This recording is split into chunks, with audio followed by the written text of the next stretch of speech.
It rolled off the Wyoming badlands like a living thing, hissing through the jagged rocks and whipping the dry sagebrush into violent spirals.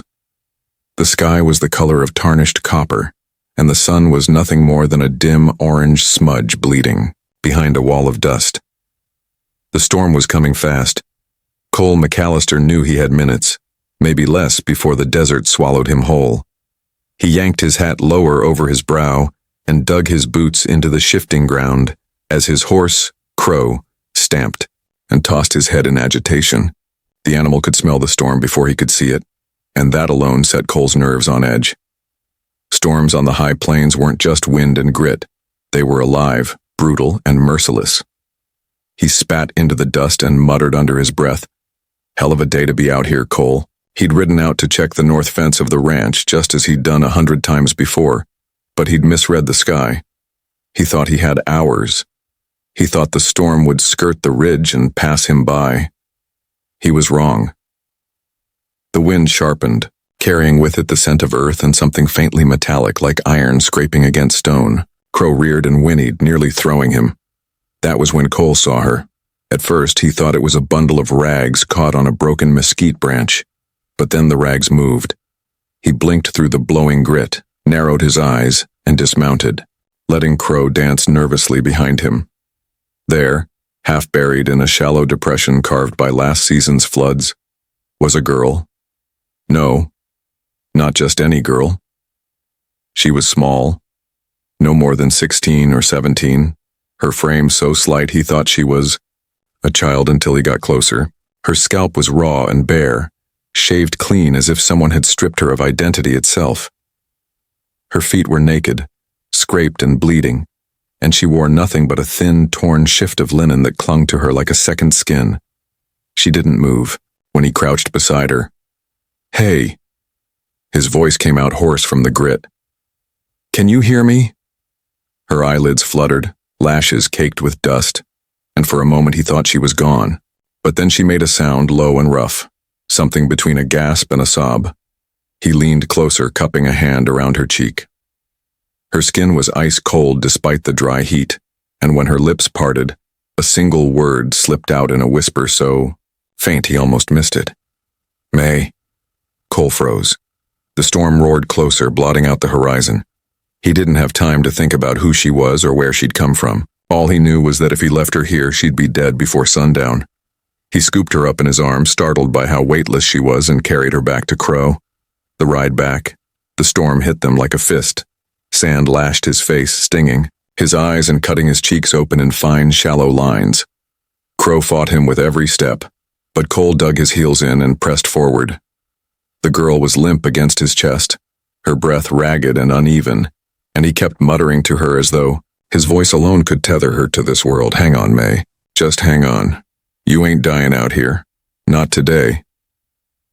By the time they crested the last ridge and the faint outline of Willow Creek came into view, his lungs burned like fire and his clothes were soaked through with sweat. The town was little, more than a scatter of buildings strung along a muddy main street, a saloon, a general store, a livery stable, and the crooked silhouette of the old church. But tonight, it looked like salvation. He thundered into town and pulled up outside Doc Hargrove's place. By then, word had already spread. Faces pressed to windows, voices murmured behind doors. Strangers weren't uncommon in Willow Creek, but a half-dead Chinese girl cradled in Cole McAllister's arms? That was gossip you could smell before you heard it. Doc Hargrove put her here. The old doctor barked, sweeping aside a pile of stained linens and clearing his table. Cole laid her down gently, his jaw clenched tight as he watched Hargrove peel away what was left of the linen shift. Beneath it, her ribs stood out sharp as fence rails, her skin marred by dark bruises and thin scars that crisscrossed her back like lightning strikes. Who the hell did this to her? Cole's voice was low, dangerous. Doc Hargrove glanced up, frowning beneath his spectacles. "If I had to guess, men with money and no mercy." He gestured toward a deep welt across her collarbone. "She's been branded, son. Looks tong to me." Cole stiffened. The tong. He'd heard whispers about them back when he worked cattle down near San Francisco. Chinese secret societies that dealt in gambling, smuggling, and worse, trafficking. He looked at the girl, her shaved scalp, her bare feet, and his stomach turned. He didn't know what her story was yet, but he knew one thing for certain. Whoever left her out there wanted her dead. The first word hours passed before she stirred again. Cole sat in the corner of the dimly lit room, his hat tipped low, the brim hiding his eyes. Hargrove had patched her wounds, given her water, and wrapped her in a clean blanket, but it was up to her now. When she finally opened her eyes, they were dark, bottomless pools that reflected more fear than life. He leaned forward slowly, careful not to startle her. "You said your name was Mai," he murmured. "That right?" She flinched, eyes darting around the room like a trapped animal. Then, after a long silence, she shook her head once. "Not May," she whispered, her accent soft, her voice cracked. Cole frowned. "Then why'd you—" Before he could finish, the sound of boots hit the wooden porch outside and the door creaked open.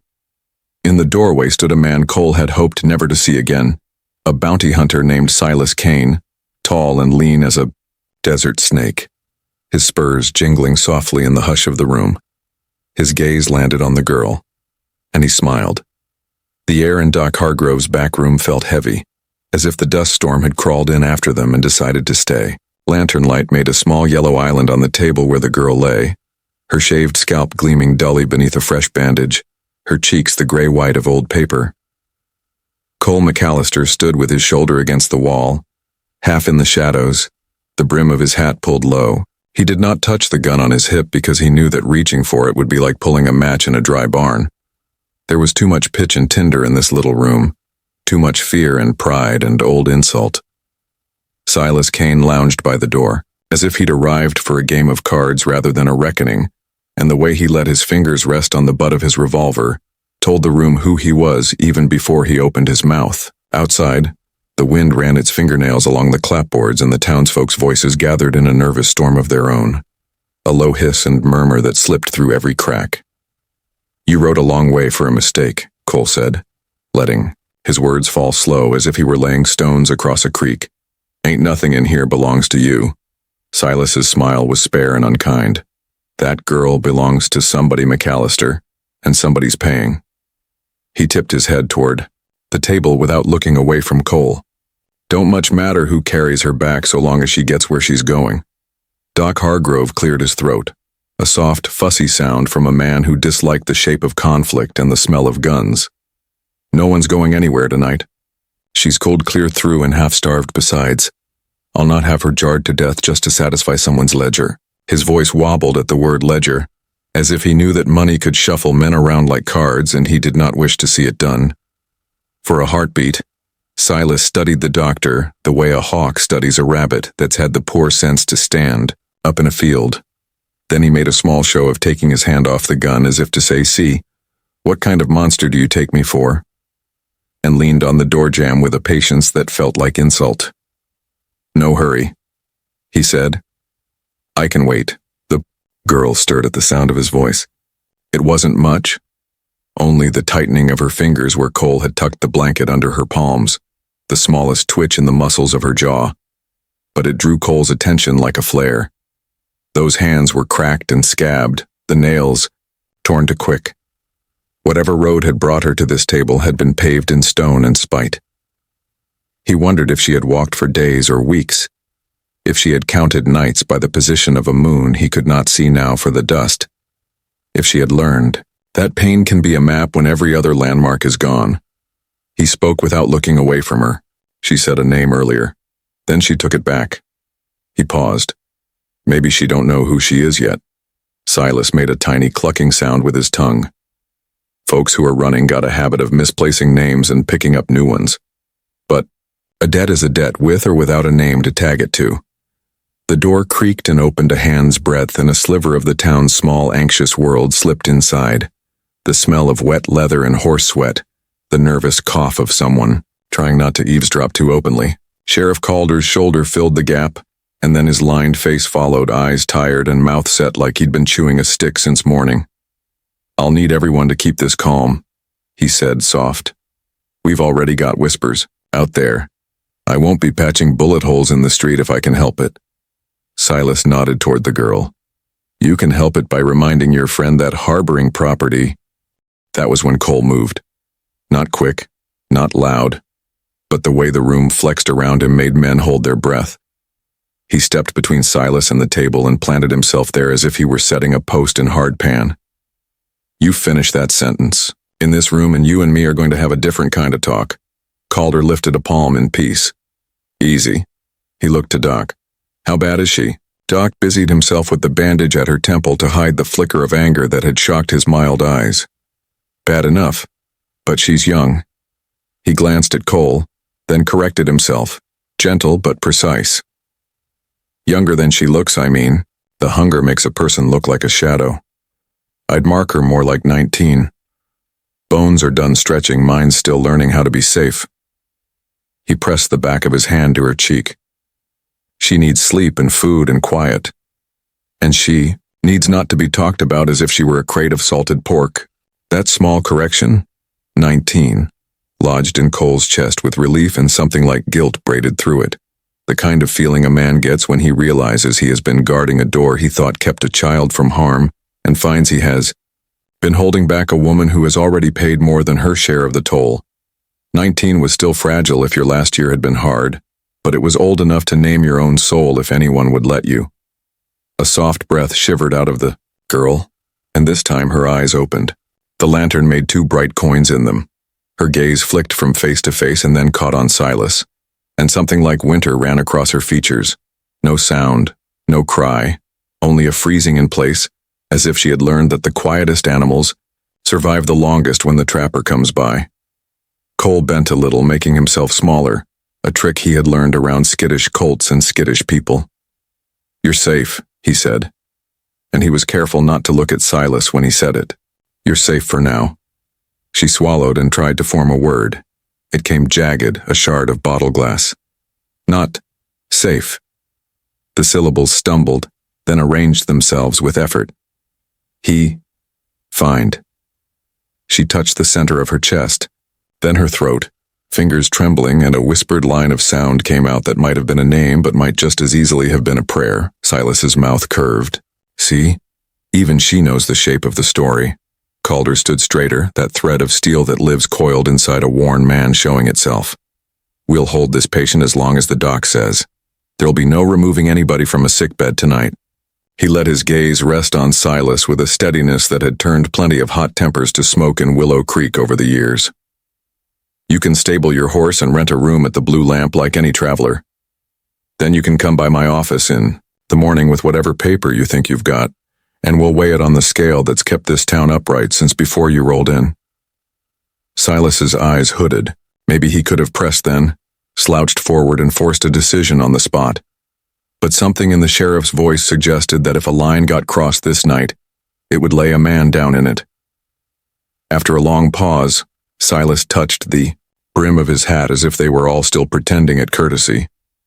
Morning then, he said lightly, and here's hoping your scale tips toward prosperity. When he was gone, the room breathed again. The sound of the townsfolk outside thinned as the news trickled into the cold.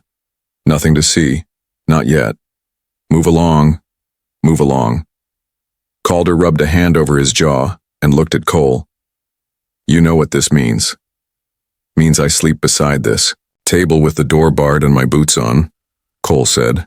Doc Hargrove made a small scandalized noise. You'll track grit everywhere. Doc, Cole said soft. Grit's the only thing holding me together right now. The girl's eyes fluttered.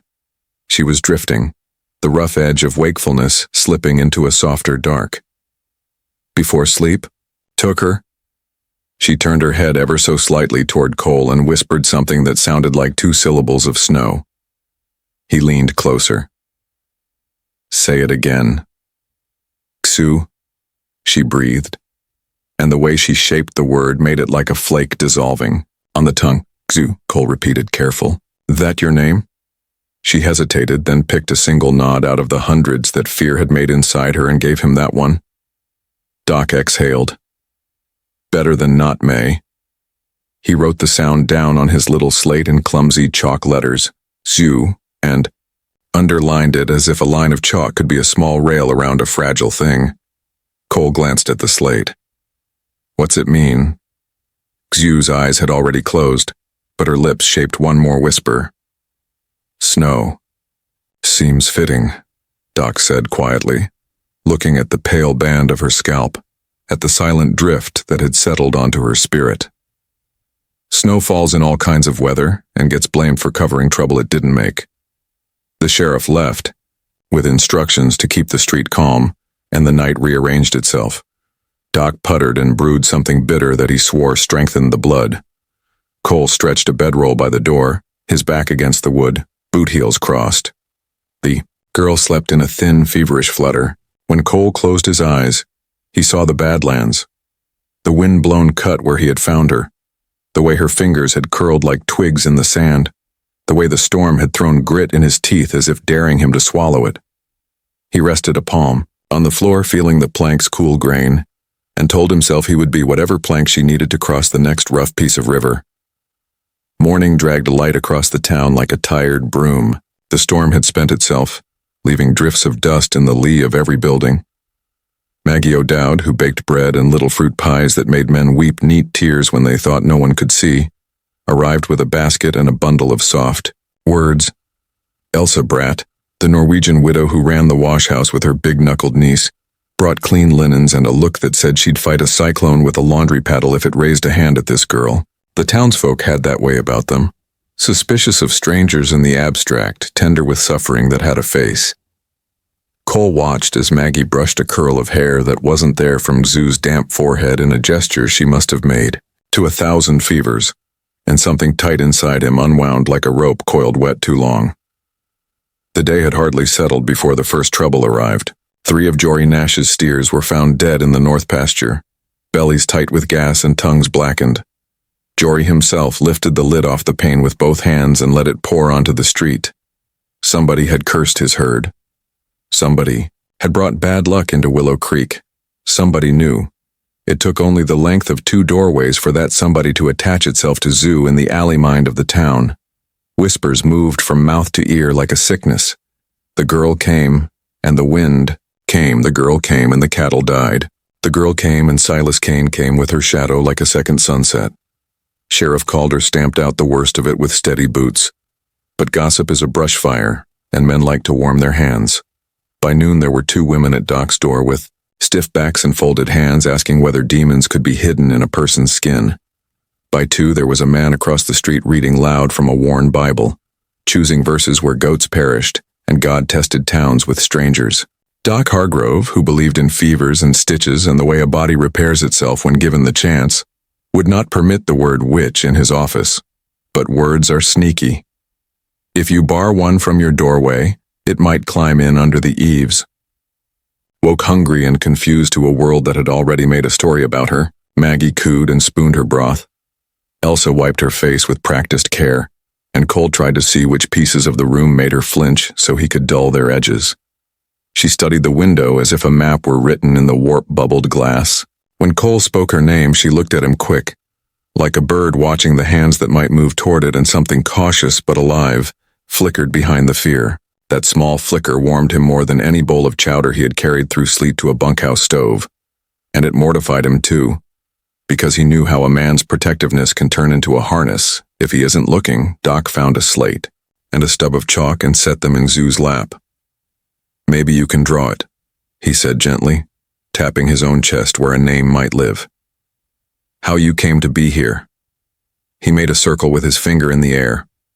Home, road, water, people, Xiao. Looked at the chalk a long time. Then she pressed it to the slate and made a mark. A vertical line and a shorter horizontal one near the top, simple as a cross without a sermon.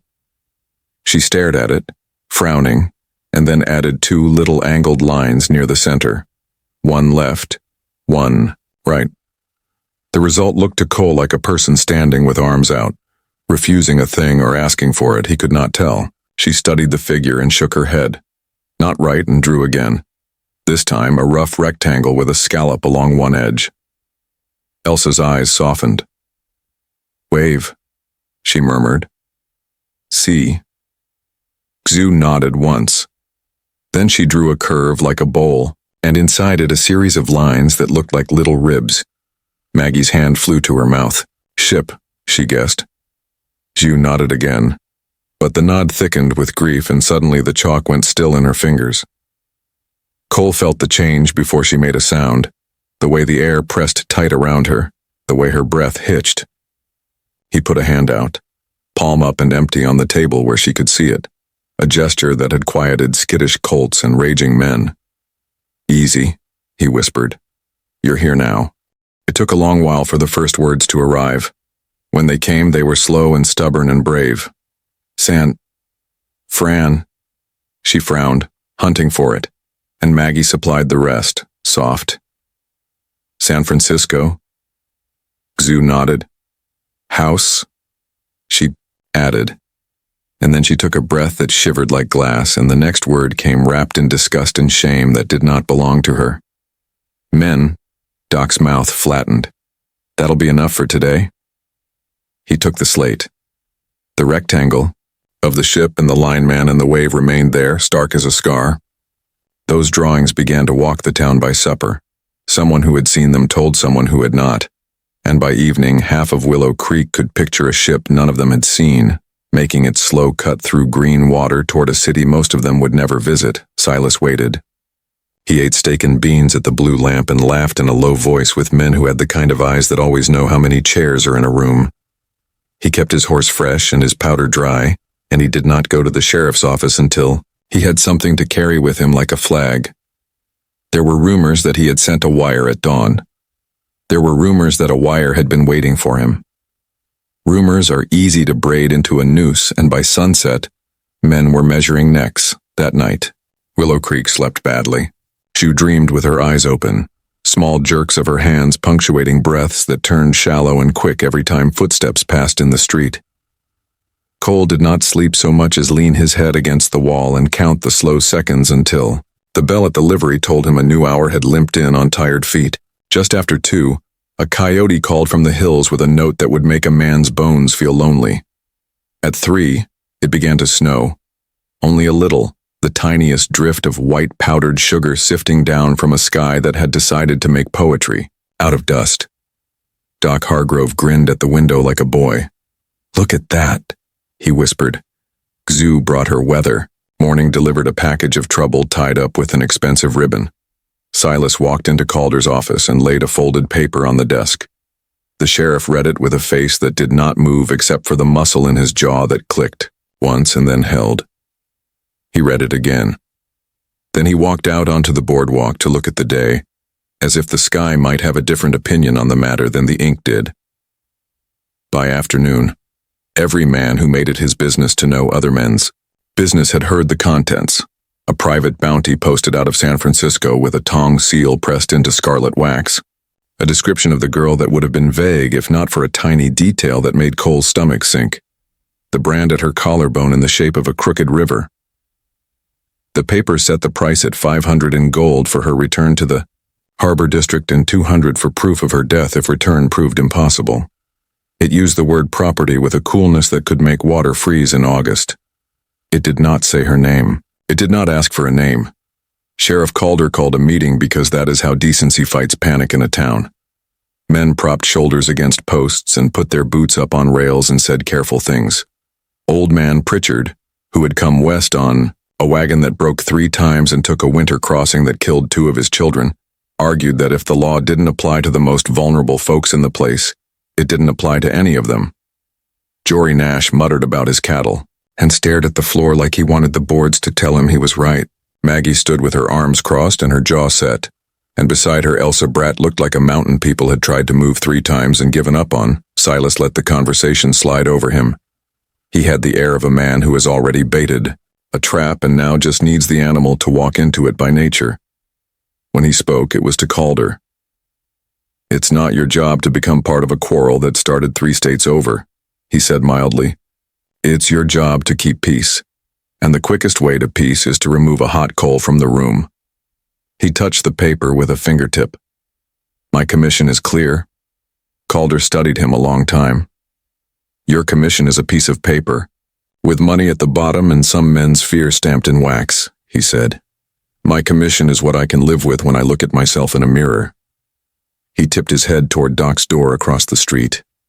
That girl is a person in my town. His voice softened.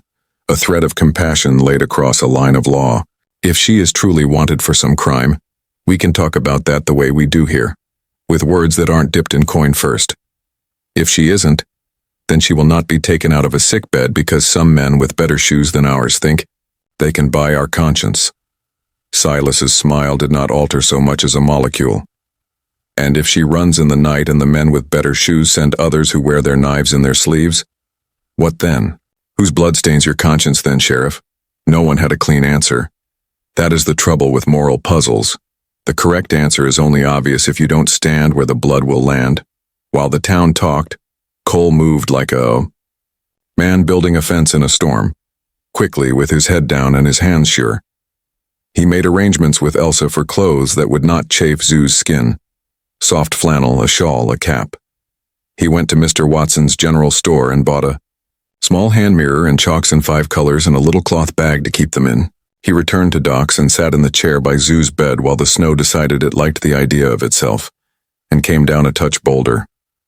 The girl watched him move with the wary focus of a deer in deep brush, but she did not pull away when he set the mirror on the blankets and pushed it toward her. You can look if you want, he said softly. Or you can break it if that feels better. I'll clean it up either way. For a long while she did not touch it. Then she put her hand flat on its cold surface as if to prove to herself that the glass was a kind of water she could hold. She turned it a fraction and saw the shine of her own face, the round of a head not yet fuzzed with new growth, the black moon of a bruise fading at her temple. She flinched, but she did not look away.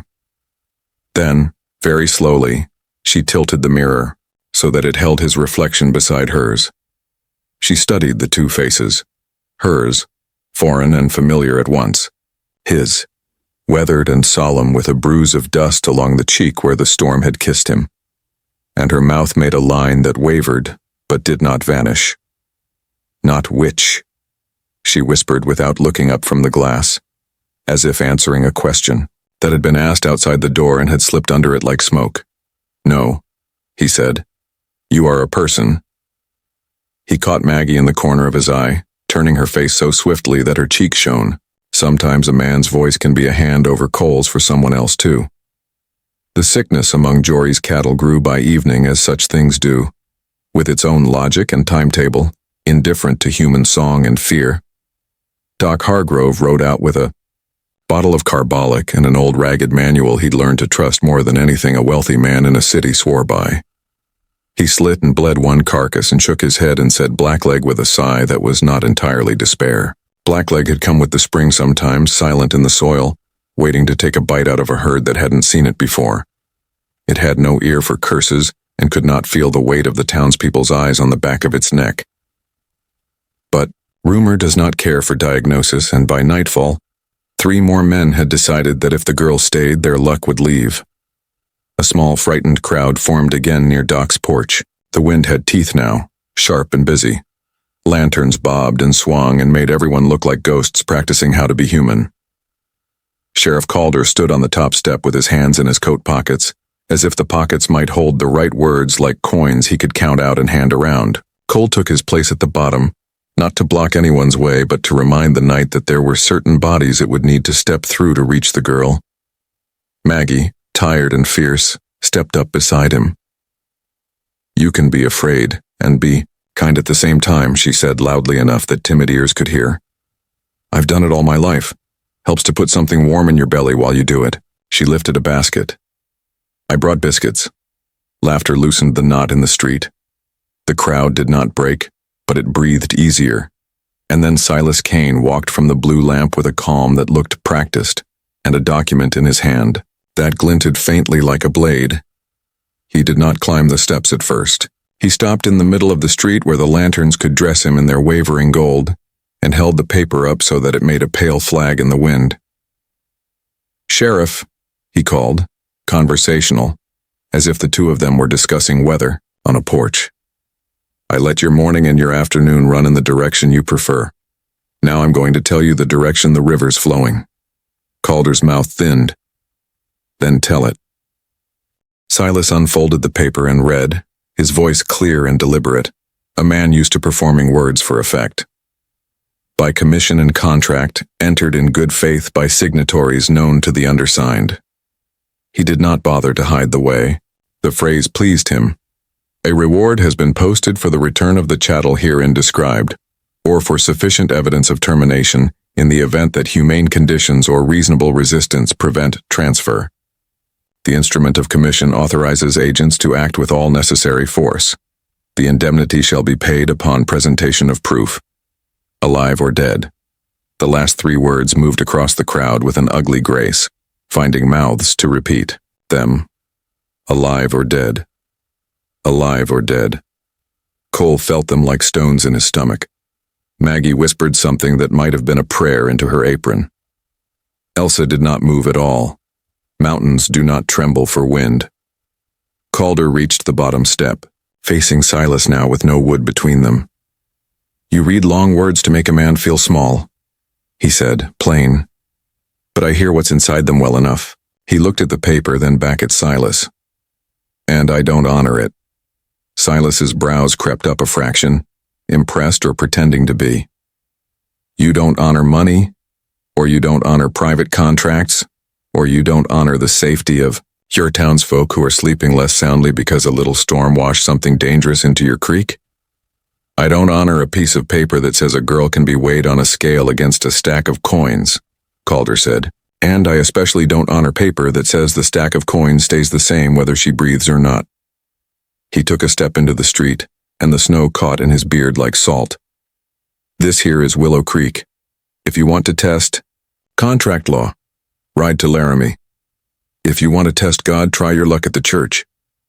But if you try to pull a sick girl out of a bed in my town, you will have to walk through me, and I am not a very tidy thing to walk through. Silas tilted his head, weighing. I admire the sentiment. He folded the paper slowly, the way a man holsters a weapon he intends to draw again. Then he raised his eyes and spoke not to Calder, not to Cole, but to the town itself, letting the night carry his words into eaves and under doors. The gold is real, he said, and men are hungry. I have no quarrel if one of those hungry souls decides to feed himself by doing what the sheriff is too proud to do. Somewhere in the crowd, a gasp like a fish out of water. Maggie grabbed Cole's sleeve. He's inviting rustlers into our hearts, she breathed, furious. He means to turn us against ourselves. Before Cole could answer, a small sound drifted from inside Doc's, something between a question and a warning. The door edged open. Xu stood in the gap, swaddled in Elsa's shawl and cap, her bare feet tucked onto the welcome mat like she believed it meant what it said. Her eyes were huge and black as a winter pond. She looked not at Silas, not at the paper, but at Cole, and he could read the question there as plain as if she had written it on the lamplight. Am I a storm that ruins the place I touch? He shook his head, slow, for her alone. No. The crowd saw her then, the little line of her shoulders, the pale arc of her skull beneath the cap, the blue thread of healing along her temple. Something shifted. Some of the men who had been ready to agree with the harsh logic of money discovered they could not speak that agreement while looking at her face. The crowd did not break into applause. This was not a play. It simply turned more human. Silas watched it happen, the way a man watches a card slide past his fingers into someone else's hand. The smile did not disappear, but it soured at the edges. You've bought yourself a night, he said quietly to Calder, to Cole, to whoever wished to be the sheriff of conscience. Then he lifted the folded paper between 2 fingers, as if it were a simple truth he was offering a slow student, and said it so the town would hear, and the snow would carry it home to every doorframe. The order stands, he said. Bring her back, dead or alive. Exu's hand tightened on the doorframe. Cole's breath lifted and did not fall.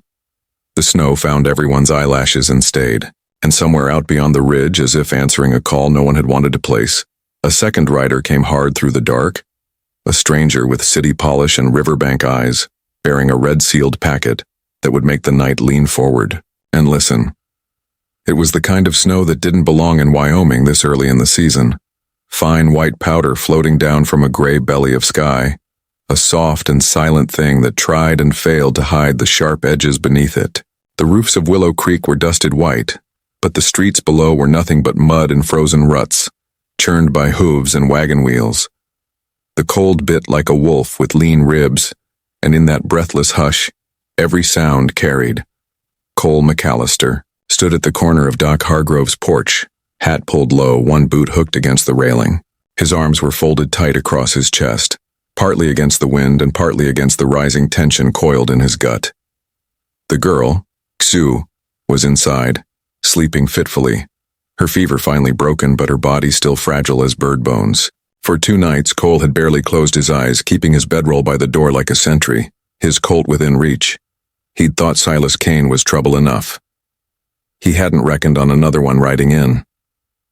The stranger came just after dawn, a dark shape against the pale drift of snow. His horse lathered and blowing steam like a forge. Cole watched him ride in slow, like a man who knows exactly how much space his presence takes up. Long black coat, city-tailored, gloves of fine leather too soft for ranch work, hat brim sharp and straight like a drawn blade. When he swung down from his horse, the first thing he did was unbutton his coat, careful and deliberate, letting everyone in earshot see the red wax-sealed packet tucked against his chest. Cole didn't like the look of him, neither did the town. Folks paused in their chores, pretending not to stare. Maggie O'Dowd leaned in the doorway of the bakery with flour on her cheek, eyes narrowing like she'd just tasted something sour. Even Elsa Bratt, the Norwegian widow who rarely wasted words on strangers, stopped stacking folded linens in the washhouse window to watch him cross the street. He walked straight past the sheriff's office, past the saloon, past the livery, as though none of it existed, and headed for Doc Hargrove's place. Cole slid his thumb along the edge of his belt, resting it close to the Colt on his hip. The man stopped at the bottom of the steps and looked up. His voice was smooth, the kind of smooth that cost money to polish. "Mr. McAllister, isn't it?" Cole didn't answer right away. "Depends who's asking." The stranger smiled like a man who didn't much care whether you liked him or not. "My name is Rutherford Cho. I represent certain business interests in San Francisco. I believe you have something of ours." Cole's jaw tightened. "Don't reckon I do." Rutherford tipped his head slightly, as though acknowledging a move, in a game he'd been playing longer than anyone else in town. "A young woman," he said softly. "Chinese, about 19 years old, shaved head, branded." He paused just long enough for the silence to feel heavy. "She belongs to the Tong." Inside the storm, Cole stepped down off the porch, boots crunching in the thin crust of snow. He didn't draw his Colt, but his hand hovered near it, and that was enough to make the message plain. "She don't belong to anybody." Rutherford's smile didn't reach his eyes. "That's an interesting philosophy," he said. "But unfortunately the Tong does not share it. There is an order. She was purchased, transported, contracted. She escaped." He leaned forward, slightly, lowering his voice so only Cole could hear. "Do you know how much she's worth, Mr. McAllister?" Cole said nothing, but his silence spoke its own language. Rutherford's tone sharpened. 500 in gold if she's returned, alive. 200 if she's dead." Cole took a slow breath, his hand flexing near the revolver. "You best ride back to wherever you came from," he said softly. "'Cause if you try to drag her out of here, you won't leave on your own 2 feet. Before Rutherford could answer, the door opened behind Cole. Doc Hargrove stood there, spectacles crooked, holding a steaming cup of coffee and wearing an expression halfway between exhaustion and exasperation. "If you boys are going to measure pride, do it somewhere else," he said. "I've got a patient who needs quiet." Rutherford's gaze shifted toward the doorway, sharp as a hawk's, and for just an instant Cole saw something flicker behind his eyes. Hunger, calculation, possession. And he knew then that this man wasn't just here for a bounty. He was here to finish something. The blizzard cabin, that night. The snow came down harder, fast enough to erase tracks as soon as they were made. By sundown, the street was silent, buried beneath a soft white hush. Cole stayed by the door, one ear tuned to the storm, the other to the girl's restless breathing. Around midnight, she woke screaming. He was at her side before Doc could get his boots on. Her small fists clutched the blanket, eyes wide and blind with terror. She gasped out words in Mandarin, voice cracked and trembling, and Cole didn't understand a single one. But he understood. Enough. He knelt beside her, murmuring low and steady. You're safe. You're here. No one's gonna take you. Slowly she calmed, but her body trembled beneath his hand. And then, faint as the drift of snow against the window, she whispered a single English word. Fire. Before Cole could ask, a sharp sound cracked through the wind outside, distant, muffled but unmistakable. Gunfire. He grabbed his coat, his Colt, and headed out into the blizzard. The ambush, the snow was blinding, each gust slicing like a whip. The lanterns along Main Street had been snuffed out by the wind, leaving the town cloaked in darkness. He moved through it like a shadow, senses stretched taut, breath steaming hard in the cold. A shape broke through the white.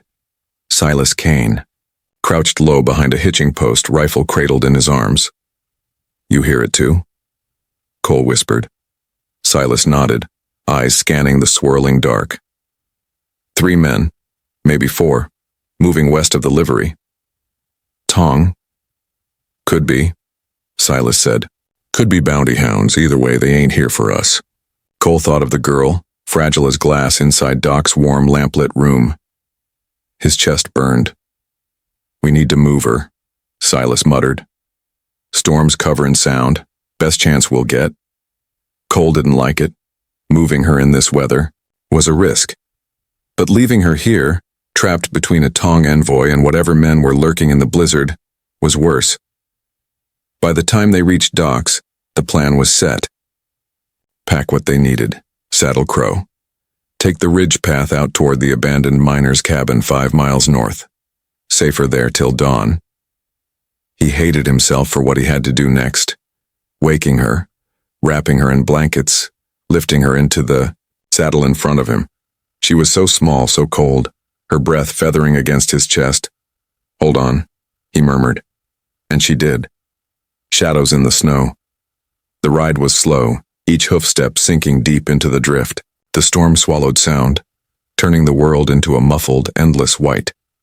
Cole kept one hand on the reins and the other wrapped around the girl, shielding her from the wind. But shadows moved behind them. Silas, riding point, raised his hand, a silent signal.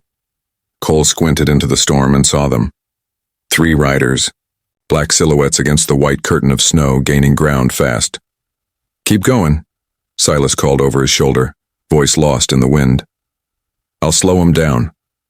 Cole wanted to argue. He wanted to turn and fight alongside him, but then Xu's small hand clutched the front of his coat, tight as a lifeline, and he knew what his choice had to be. He spurred Crow forward, the horse lunging up the ridge trail, breath coming in ragged bursts. Behind them, the storm lit up with flashes of gunfire, brief, angry sparks swallowed instantly by the white. He didn't look back. The cabin, the miner's cabin, crouched against the hillside, half buried in drift, its roof sagging beneath the weight of years. The door creaked open with a groan and Cole ducked inside, carrying her with him. Inside it was dark and cold but sheltered. He laid her on a pile of old furs, lit a small fire in the stone hearth, and listened to the wind batter the walls like a living thing. Sue huddled close to the fire, silent, watching him with wide, unblinking eyes. Finally she spoke. They follow, she whispered. He nodded. I know. Why? He hesitated, staring into the flames. Because some men think you're something they can own, he said softly, and other men think they can make a profit bringing you back. She was quiet for a long time, staring at the fire like it might hold an answer. Then she whispered, But you stay. Yeah, he said. I stay. He didn't tell her that staying might mean dying. Snow lay heavy on the roof of the abandoned miner's cabin, sagging under its own weight while the mountains beyond crouched low and black beneath a bruised dawn sky. The world felt muted, as though the snow had smothered every sound but the crackle of the dying fire and the faint, ragged breathing of the girl curled up in the threadbare furs. Cole McAllister sat with his back against the rough log wall, one boot drawn up, Colt loose but ready in his hand. His eyes stayed on the door where Rutherford Cho's shadow still seemed burned into the wood, even though the man had been gone for hours now. He'd let him walk away. He hated himself for that. Rutherford had stood there in the doorway like death dressed in a city man's coat, his voice smooth as oiled glass, telling Cole there was no escape, no hiding, no choice. "The tong doesn't forget," he'd said softly, brushing snow from his lapel as if he had all the time in the world. "You're protecting something. You don't understand, Mr. McAllister. And the day will come when even you'll have to decide how much her life is worth compared to your own." Then he'd walked back into the snow, his black silhouette swallowed by the pale drift, leaving behind a promise heavier than any bullet. Cole hadn't moved since. Shadows on the ridge Exu stirred under the firs, her dark eyes blinking open in the faint light, searching his face like a child trying to read a map she didn't trust. She said nothing at first, but when she finally spoke, her voice was soft, frayed at the edges. "They come," she whispered. Cole swallowed hard. "Yeah, they'll come." He wanted to tell her she was safe, that he'd keep her safe, but the words stuck in his throat because he didn't believe them. Not here. Not now. The tong's reach was long, and Rutherford Cho wasn't a man who left debts unpaid. Before he could say more, Silas Kane appeared in the doorway, snow clinging to his coat, a smear of dried blood along his jaw where he'd scraped it in the fight last night. His rifle hung loose in his hand, but his eyes were sharp and restless. "We can't stay here," Silas said, voice low but urgent. "They'll track us easy in this snow, like paint on a barn wall." "Where then?" Cole asked, rubbing a tired hand across his face. Silas glanced west toward the dark line of hills beyond the frozen creek. "Apache country." Cole froze. "You out of your damn mind?" Silas leaned one shoulder against the frame, his breath clouding in the cold. "Only place they won't follow. Tong boys ain't stupid enough to cross into territory they don't understand. Hell, half the bounty hounds out here would sooner shoot their own foot than ride through Apache land without permission." Cole shook his head. "Permission ain't something they give easy." "No," Silas agreed, "but you're out of choices." The crossing by midday, they were riding hard, Crow's flanks heaving beneath Cole as they cut across the frozen creek bed, heading west into a country most white settlers avoided like plague. Xu sat in front of him in the saddle, wrapped in a borrowed blanket, her bare feet tucked beneath her, clinging tight to the reins when he told her to.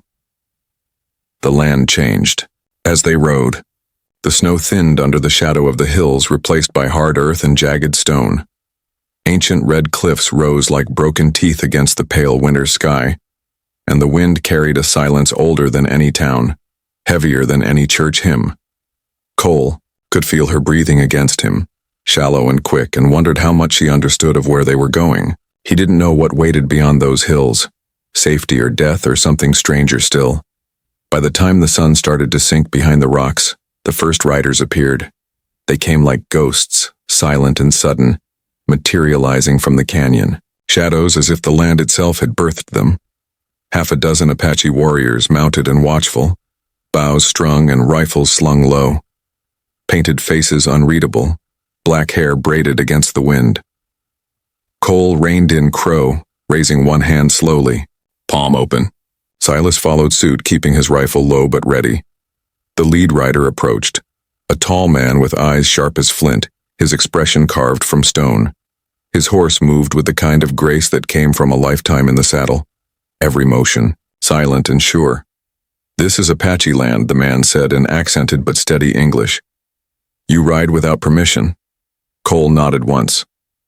"We're just passing through. We don't mean trouble." The warrior's gaze shifted, landing on Xu, where she clung to the saddle in front of Cole. His expression didn't change, but something flickered in his eyes. Recognition maybe, or curiosity, or some old, buried memory. Finally, he gestured with two fingers, and the riders closed in around them. "You will come," he said simply. "Our matriarch will decide." The Apache camp lay hidden in a narrow canyon, shielded by walls of red rock and guarded by sentries posted high above. Fires burned low, their smoke carrying a faint scent of cedar and sage, and the air was thick with the quiet rhythm of a people who had survived where the land itself conspired against them. Cole kept his hands visible, his body loose but alert, as they were led toward the largest of the lodges. Inside it was warm and dim, the air fragrant with smoke and herbs. The matriarch sat cross-legged by the central fire, her hair streaked with gray, her face lined but unbowed. Her gaze was piercing, the kind that stripped a man bare without a word. The tall warrior, her son, Cole guessed, spoke quietly in Apache, and she listened without moving, her eyes never leaving Zoo. When he finished, the matriarch tilted, her head slightly, studying the girl with a strange intensity. Finally, she spoke in low, deliberate English. "Why do men hunt you?" Xu hesitated, her lips parting soundlessly. Cole opened his mouth to speak for her, but she touched his arm, stopping him. She drew a deep, trembling breath, then whispered, "They say I belong." She touched the scar at her collarbone where the tong's brand marked her skin. "I no belong." Something softened in the matriarch's face. So subtly Cole almost missed it. She gestured toward the fire. "You stay," she said simply. "Storm comes for you. We shelter Storm's child." Truths revealed. That night, as the firelight painted shifting shadows across the lodge walls, Cole sat cross-legged near the flames, listening as the matriarch spoke in a quiet, measured voice. "She carries more than her own story," the older woman said, nodding toward Zoo, who slept curled in the furs like a child. "The men who come for her bring death wherever they walk, but she—" The matriarch hesitated, studying Zoo's face. "She carries the memory of blood, her father's blood, her mother's. The Tong hunts her because her life is a threat to theirs." Cole frowned. "How the hell would you know that?" The matriarch's dark eyes met his, steady and unblinking. "Because we have seen her before." Cole's breath caught. "Years ago," she continued, "her mother came west on the ships. She was with child, hunted even then. She found us when her belly was full of life and her heart was full of fear. We gave her water, food, safety, but the men found her." She touched the scar across her own palm, an old wound long healed. "We could not save them all."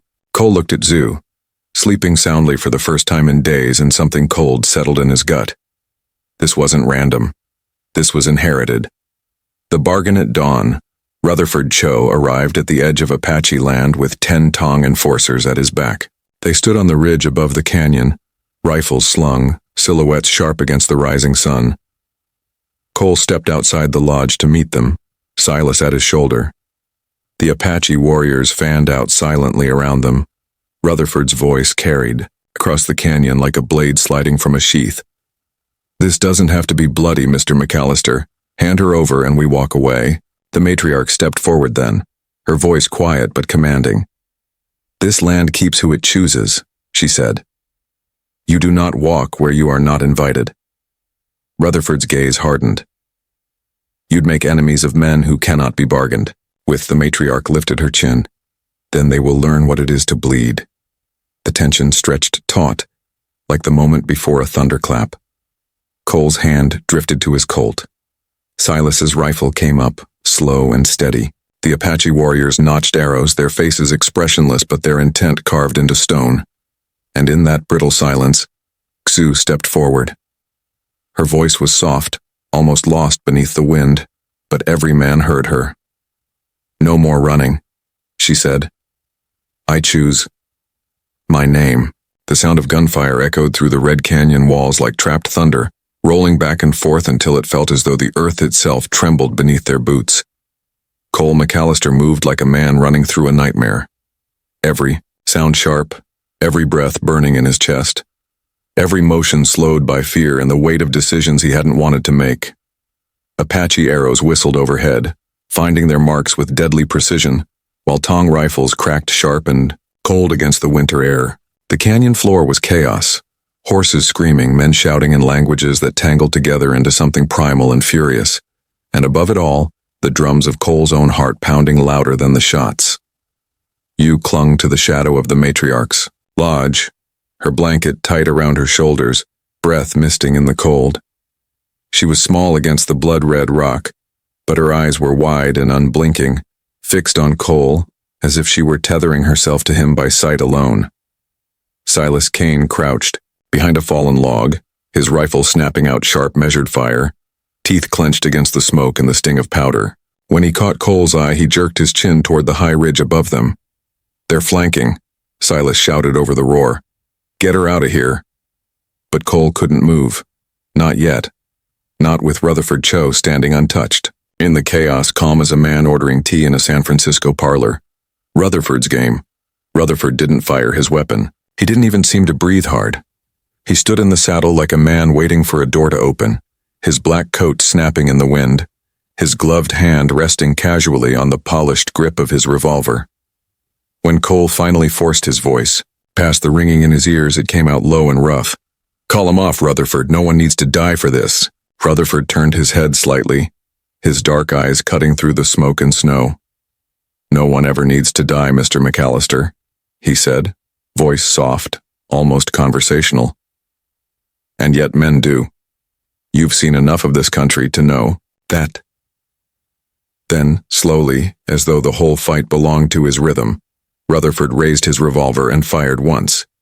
Not at Cole, not at Silas, at the matriarch. She staggered where she stood, the cedar beads in her hair clicking softly as her knees buckled. Her son caught her before she hit the ground, his roar splitting the battle like a lightning crack. The Apache warriors turned as one, fury rising like a storm, and the fight became something darker, bloodier. Cole swore under his breath and sprinted for Zua, scooping her up beneath his arm as bullets tore splinters from the lodge walls. She clung to him without a sound, her small fingers digging into his coat as if to anchor herself against the chaos. The retreat. Silas fired a covering volley, then barked, "Back to the ridge! Move, damn you!" Cole didn't argue. He vaulted into Crow's saddle, dragging Sue up with him, and spurred the horse hard toward the northern pass. Silas followed close behind, his rifle cracking over Cole's shoulder to scatter the Tong riders giving chase. Behind them, the canyon burned with sound and fury, arrows hissing, rifles booming, war cries tearing through the thin mountain air. Cole didn't look back. He couldn't. Safe for now be dusk, they'd crossed the high ridge and made camp in a grove of twisted pines. The fire burned low, throwing long shadows against the snow, and the silence pressed heavy on all of them. Silas sat cross-legged, cleaning his rifle with slow, deliberate motions, his jaw tight. Cole tended to Crow, his big hands steady even, as his thoughts spun wild beneath the calm. Sue sat by the fire, knees drawn up beneath her blanket, staring at her hands. She hadn't spoken since they'd fled the canyon. Finally, Silas broke the silence. "Rutherford's not gonna stop," he said flatly. "He'll come at us again. Next time it won't be half a dozen tongue dogs. It'll be 20, maybe more."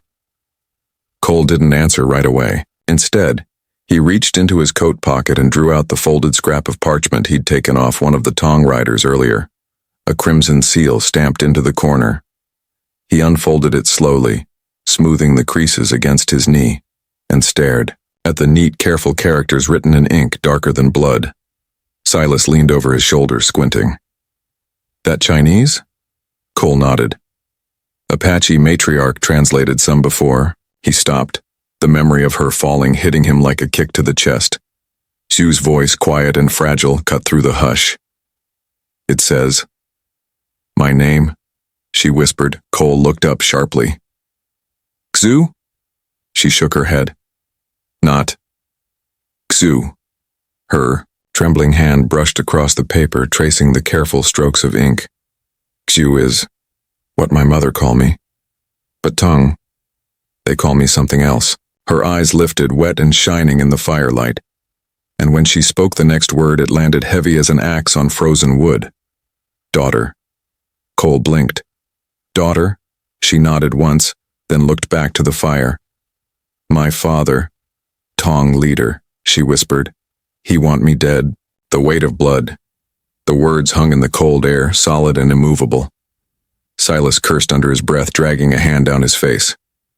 So that's it, he muttered. Ain't about a bounty. Ain't about no contract. This is house cleaning. Cole stared at Zoo, her small figure hunched against the firelight, and his chest tightened. Why would your own father want you gone? She hesitated, searching for words. Finally, she whispered. Because I remember. Her voice cracked then, soft and splintering, and the rest came in fragments, broken pieces of a memory too sharp to hold. She remembered men arguing in a lantern-lit room, her father's voice low and angry. She remembered her mother's hand, on her shoulder, whispering in Mandarin that they had to leave, that it wasn't safe anymore. She remembered running, ships, smoke, strangers' hands, and then nothing but silence and darkness until the Badlands. Cole's throat burned as he listened. You ain't going back, he said finally, his voice low, steady. Don't care what name's written on that damn paper. You're free now. But even as he said it, he knew freedom was a fragile thing when men like Rutherford Cho decided to chase you through the wilderness. Homecoming, they rode into Willow Creek 2 days later under a gray winter sky, snow crunching beneath hooves, silence following them like a shadow. The town had heard rumors already.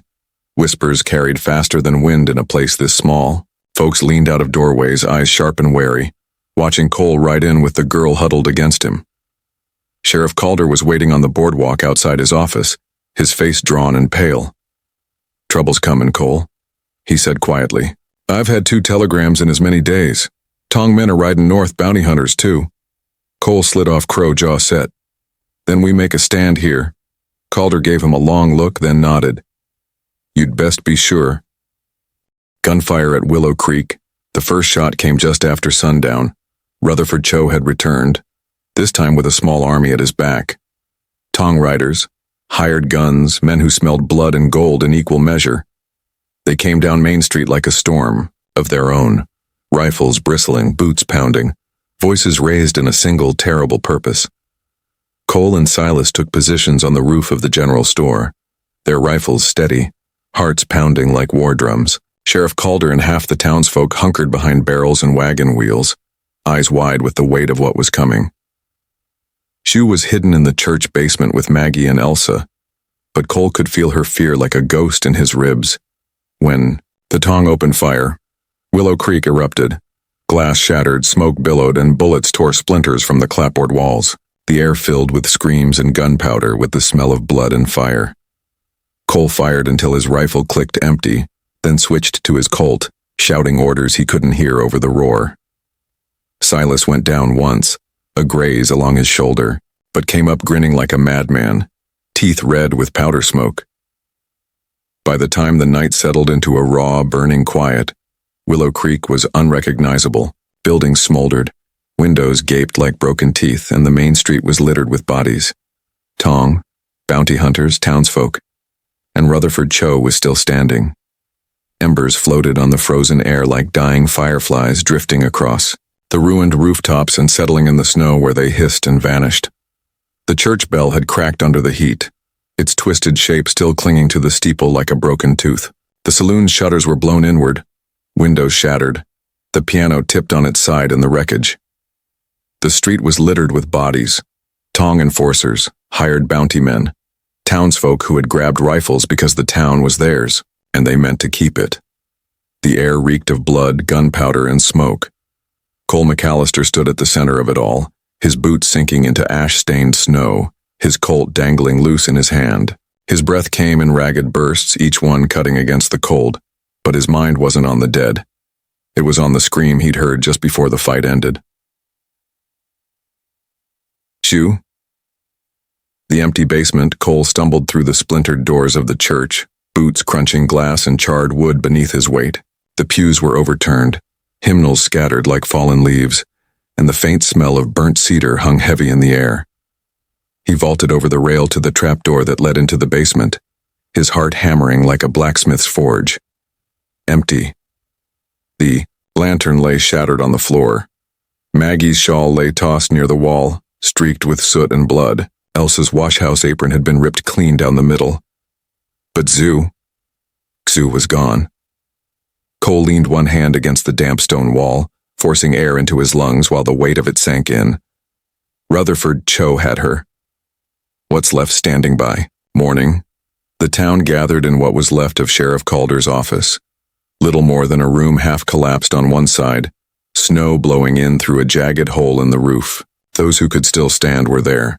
Silas Kane with his shoulder bound in dirty linen, Maggie with her hands trembling and face streaked with soot, Calder himself pale and drawn but steady. Cole stood near the broken window, staring out at the burned skeletons of buildings. His knuckles were white on the window frame, the wood splintering beneath his grip. He's taking her south, Cole said, voice low but certain. He'll want to get her back to California. San Francisco, Harbor, Tong stronghold. Silas leaned back in his chair, one boot hooked over the other, rifle resting against his knee. That's near 1,000 miles, McAllister. Desert, mountains, outlaws, soldiers, snow still on the high passes. You really think you can follow him all the way? Cole turned, slow and deliberate, his eyes hard and dark beneath the brim of his hat. Ain't thinking, he said. I am. Maggie's voice cracked as she finally spoke. Cole, you can't bring her back from them. She's herself. Cole cut in sharply, his voice rising for the first time since the battle. I don't give a damn what name's on some piece of paper or who her daddy is. She's Xu. That's it, that's all. Calder rested his palms flat on his battered desk. Then you're not riding alone, he said quietly. You'll need help.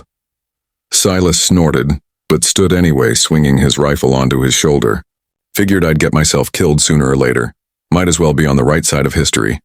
The long trail south, they left Willow Creek at first light, following tracks carved deep into frozen mud, wagon ruts and horse prints heading south, toward the open plains. The journey became a blur of hunger and exhaustion, endless miles under cold gray skies. They rode through abandoned mining camps, where ghost towns sagged beneath the weight of memory. They crossed frozen rivers where the ice groaned beneath their horses' hooves and the wind cut their faces raw.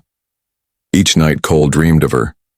Sometimes she was standing barefoot on the deck of a ship, wind tangling her hair, calling his name, though her lips made no sound.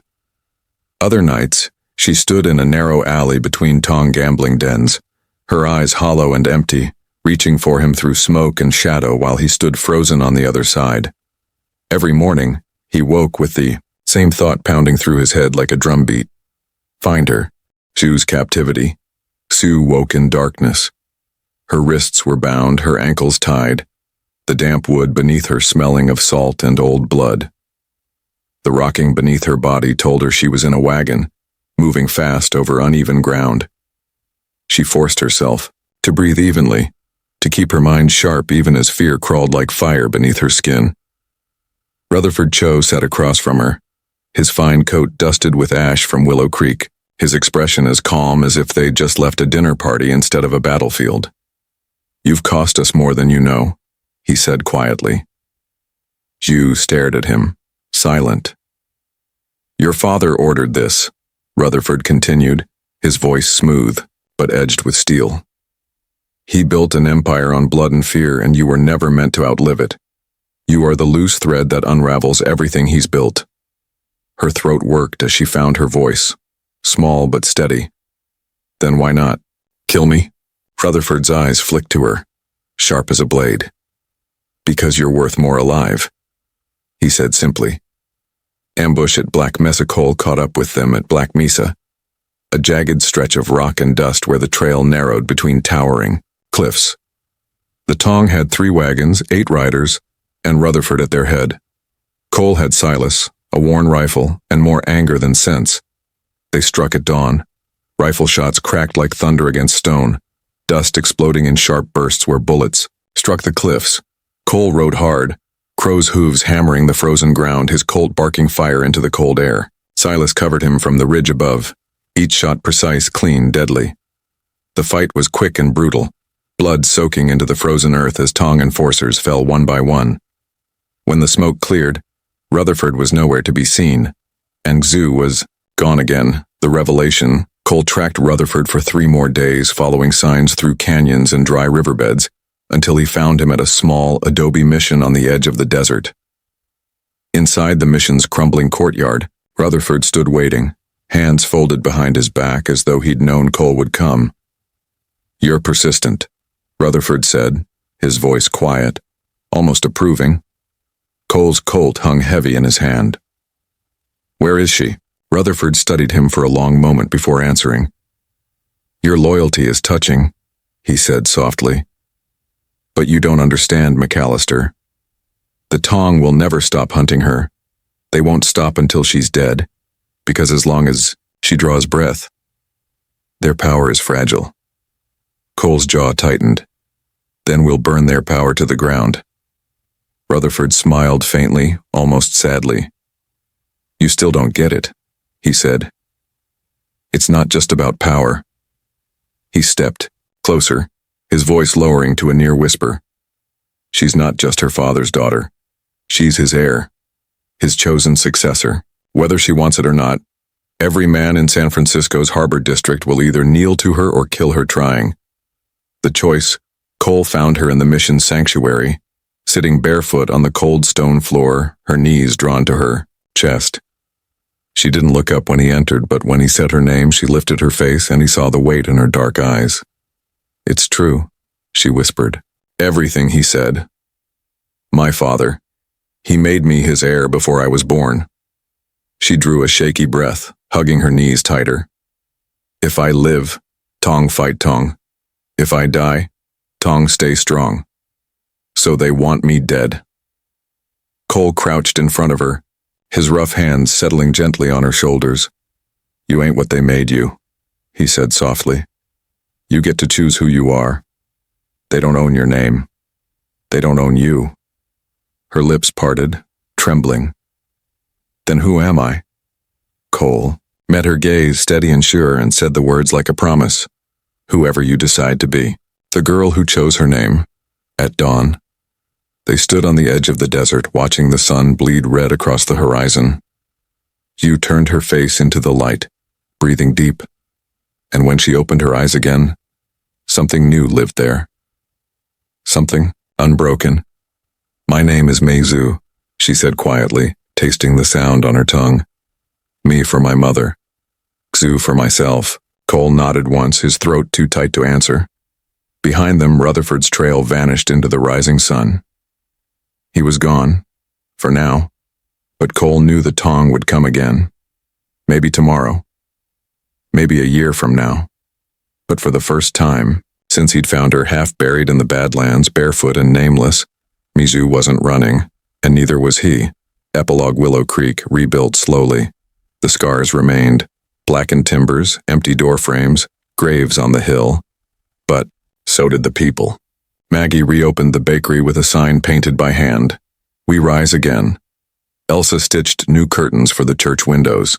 Sheriff Calder's badge stayed pinned to his chest, burnished now from where, a promise more than an ornament. Cole and me. Ju lived on the edge of town, where the grass rolled down to the creek and the sky felt wide enough to hold all their ghosts. Some nights, when the wind came whispering through the cottonwoods, Cole still dreamed of Rutherford Cho's calm smile, of Tong riders cresting the ridge like a wave ready to break.